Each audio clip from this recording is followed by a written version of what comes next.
Hi, it's Steve. Today we'd like to show you how to change the thermal cutoff on your ice maker. Some models of ice makers will use a thermal cutoff to prevent the element from overheating the mold.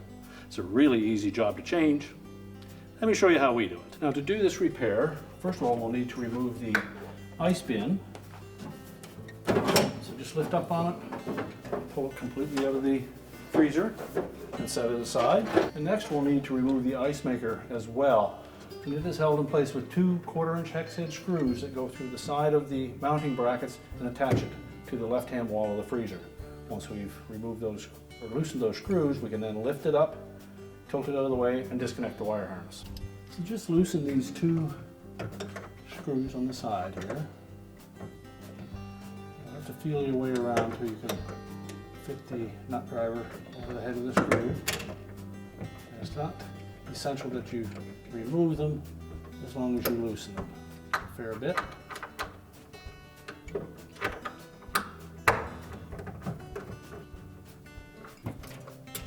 So with the screws loose, we're just going to lift up slightly on that ice maker and then roll it clockwise, pull it away from the inlet tube at the back, and then locate that wire harness. Just depress the locking tabs and disconnect it. Now next we'll remove the cover from the front of the ice maker, and it's just a friction fit on there. So just pop that off. Then you'll note that there are 3 Phillips screws that secure this housing to the bakelite portion of that control. So we'll remove those.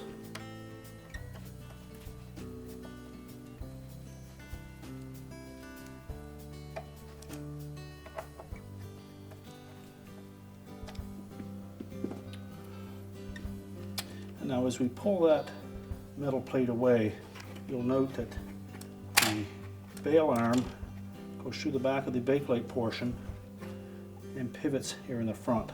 So that will come out of there, but we need to make sure that we line that up when we put it back together. So just carefully wiggle that out of the housing.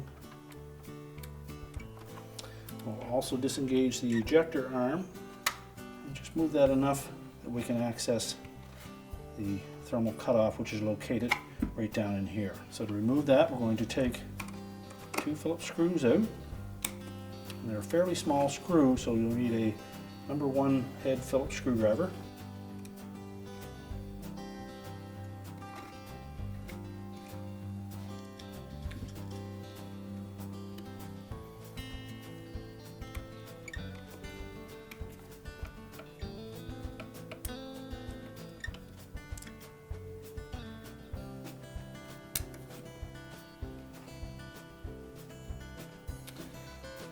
Now that we've removed the screws that secure the leads on that thermal cutout, you may also want to loosen the single screw that holds that spring clamp in place. You don't need to remove it, but just loosen it.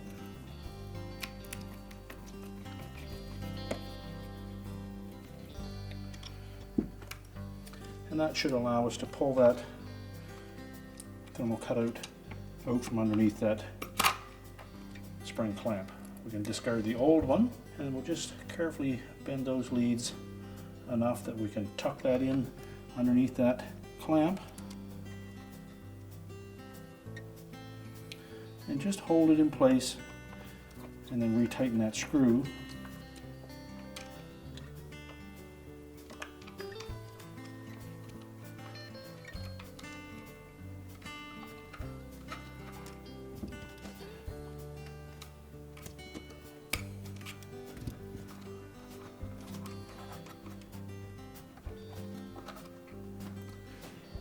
Just make sure that that thermal cutout lays flat in that opening, and then retighten that screw. Then align the leads and reconnect with those 2 mounting screws.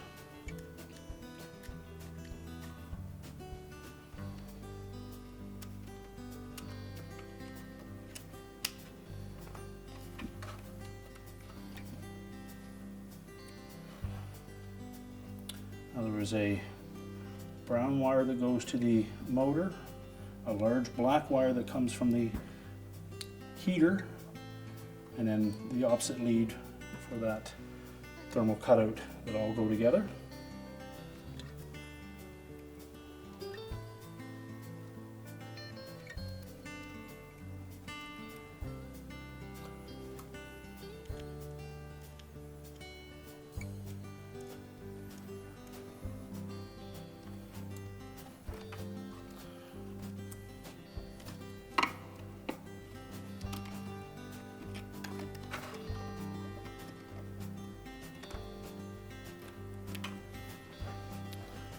And once we have those tightened securely, now need to tilt that front back in place.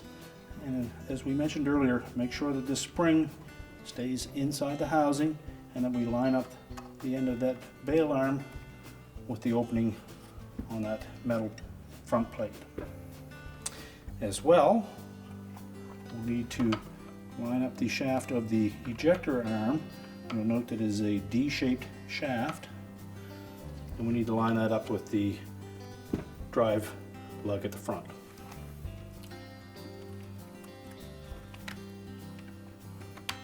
So roughly position that drive lug first.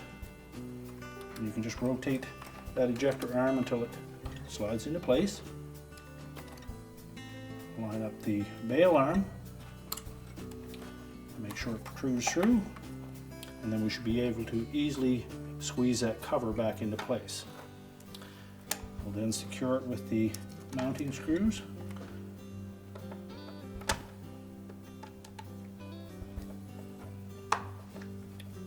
Now that front cover should go on without any tension or bending. And if you find that it's not laying flush without forcing it, you need to lift it back off and see what is binding behind it. You may have a wire that is out of place. Now, with all the screws tightened securely, we can then put the faceplate on. Just line it up and snap it in place. And now we can put the ice maker back into the freezer. Now, when reinstalling the ice maker, once we have the harness connected, we do want to make sure that we have that inlet fill tube setting in this cup. So first of all, reconnect the harness.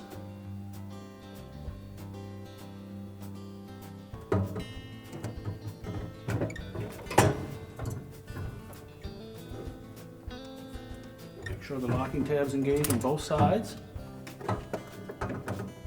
And then slide that fill cup in underneath the fill tube. Lift the ice maker up and hang it on the two mounting screws. And then we'll go ahead and tighten those screws. We just slide that ice bin back in place.